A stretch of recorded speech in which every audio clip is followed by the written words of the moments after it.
গত 5ই মে ছাড়া বিষ্ণুপুর জুড়ে এবং 7 তারিখও বিভিন্ন পার্টি অফিস ভেঙেছে, আমাদের নেতাদের ঘর বাড়ি ভাঙচুর করেছে, সভাপতি তাদেরও ঘর বাড়ি ভাঙচুর করেছে, পার্টি অফিস ভাঙচুর করেছে।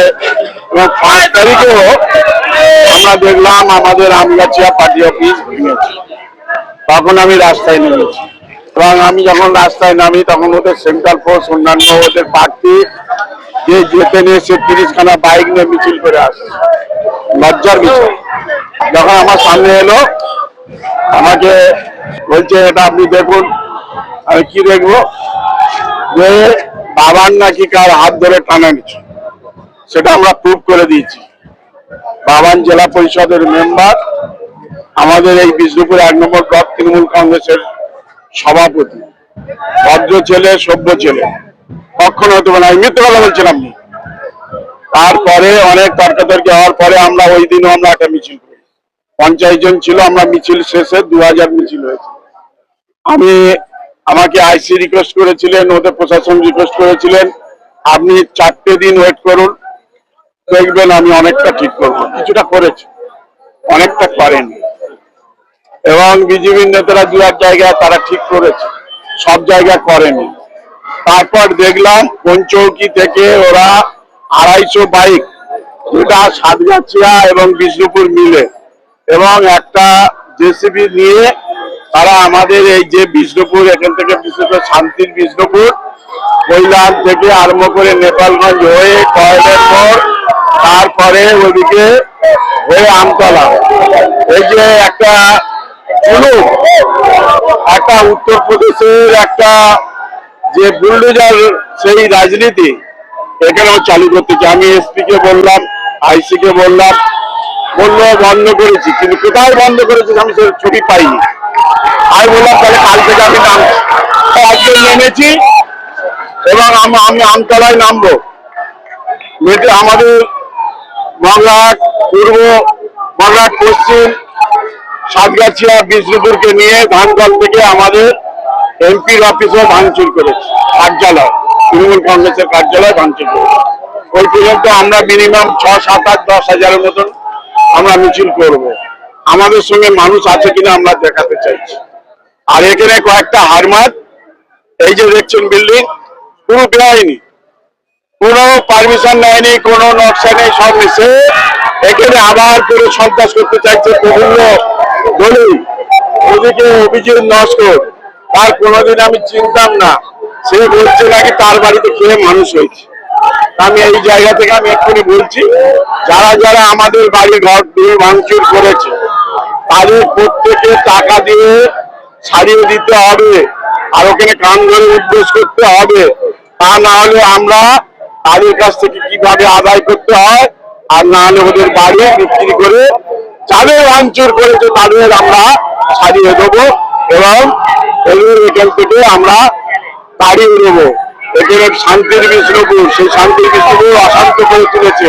কালকের বোম্বিং হয়েছে, আমি আইসি কে বলেছি, আমরা বিভিন্ন ছবি দিয়ে দেখিয়েছি, এসপি কে জানিয়েছি, এগুলো দেখুন 15 বছর আমি শান্তিতে রেখে দিয়েছি। 2011 থেকে আজ পর্যন্ত এখানে কোনো বোম পড়ে নেই। এখানে আমাদের ছেলে যদি কেউ উৎপাত করে তাদের সঙ্গে সঙ্গে শাসন করেছি। এখানে যার জন্য আজকে এত ডেভেলপমেন্ট এসছে, সেই ডেভেলপমেন্ট বন্ধ হয়ে গেলে আমি ছাড়বো না। আমি রাস্তায় নামবো বলেছিলাম, আজকে তাই রাস্তায় নেমেছি। তারপরে আমরা এখানে একটা মিছিল বের করবো, ধানকল থেকে বিষ্ণুপুর থানা হয়ে আমতলা হয়ে আমাদের এমপি মাননীয় সাংসদ অভিষেক বন্দ্যোপাধ্যায়ের যে অফিস ভাঙচুর করেছে সেখানে যাব। কত ক্রিমিনাল মোস্তার আছে তাদের আমরা জানাতে চাইছি। যারা আজকে মোস্তারি করতে চাইছে তাদের বাপ ঠাকুরদার সাথে আমি লড়াই করে এখানে অনেক ক্রিমিনাল মোস্তার সিপিএম এর হারমার এখানে, আর এখানে এই বিষ্ণুপুরের মাটিতে তাদের স্থান নেই। আবার দুটো ক্রিমিনাল এসছে, সন্ত্রাস সরকার আর রেজাউল। আমি আইসি কে বলে দিয়েছি, এরপরে ঠিক যদি করতে পারেন ভালো, নাহলে এখান থেকে ছাড়া করে দেবো। আর যে বিজেপির যারা নেতারা এখানে এসে আজকে তাদেরকে এনে এখানে অশান্ত করার চেষ্টা করে, সেই বিজেপির নেতাদের লড়াই হবে না। আমি যখন এমএলএ ছিলাম 2001, তখন ও জিততে পারেনি, মুখগড়িয়া হেরে গিয়েছিল তেইময় নন্দর কাছে। তাকে স্মরণ করে দিতে চাই। 2001-এ তৃণমূল যুব কংগ্রেসের সভাপতি ছিল মেদিনীপুরে, আমি এই জেলার দক্ষিণ চব্বিশ পরগনা তৃণমূল যুব কংগ্রেসের সভাপতি। অর্জুন ছিল উত্তর 24 পরগনার আমাদের বন্ধু। ওদিকে অরূপ চক্রবর্তী ছিল, ওদিকে হুগলিতে ছিল, আর নদিয়া দীপক। এই 6টা জেলা নিয়ে আমরা লড়াই করে এসেছি। প্রত্যেকে আমরা লড়াই করার লোক, প্রত্যেকে আমরা সংগ্রাম করার লোক, কিন্তু আমার এখনো কালির দাগ লাগাতে পারেনি কেউ না। এবং শুভেন্দু অধিকারী 9 লাখ টাকা নিয়েছে, 7,500 টাকা নিয়েছে, আরো অনেক কম। আমরা বলিনি, বিজেপি বলেছে। সেই বিজেপি তাকে ওয়াশিং মেশিনে দিয়ে তাকে পরিষ্কার করে আজকের মুখ্যমন্ত্রী। এটা আমাদের লজ্জা।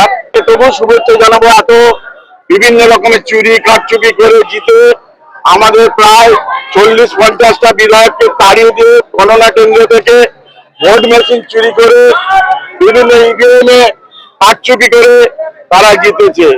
তারা মনে করে না, আমরা মনে করি এটা জনগণের রায় নয়। তবু বলবো তার শুভবুদ্ধির সময় তাদের শুভবুদ্ধির উদয় ঘটুক, চৈতন্য হোক, এবং কর্মই ধর্ম সেবাই পরম ধর্ম, এই আদর্শটাকে যদি থাকে ভালো কাজ করুক। নিশ্চিত আমরা বিরোধী জায়গায় থাকবো, আদর্শ থেকে আমরা বিচ্যুত হব না। সংগ্রাম চলবে, ধর্মযুদ্ধ চলবে। ধর্মযুদ্ধে বন্ধু বান্ধব আত্মীয় স্বজন কেউ আপন হয় না। ধর্মযুদ্ধই থাকে, ধর্মের জয় হবে। আর যদি পারবে না, জমির কত লিটিগেশন আছে জানে না, জমি সংক্রান্ত জানে না, তাই এসব বিষয়ে পারবে না। কিছু কিছু ভালো উদ্যোগ নিচ্ছে, যেটা দেখছি সেটা হলো ভালো, কিন্তু দাগ আছে। সারাই লোককে সেন্ট্রাল ফোর্স দিয়ে বাংলা দখল করলো, আর এখন কেন তারা ব্যবস্থা নিচ্ছে না? এটা ধিক্কার। গণতন্ত্রের লজ্জা। গণতন্ত্র হত্যা করেছে, সংবিধান লঙ্ঘন করেছে। SC ST ওবিসিদের ইউজিসি যে আইন লাগু করার কথা তারা করছে না। আমাদের শিডিউল কাস্টের মেয়েদের হাত ধরে টানাটানি করছে। হিন্দু ভাই ভাই বলেছিল, আজকে 95% হিন্দুদের মারছে। এটা লজ্জা। ওদের মুখে এইসব স্বভাব পায় না।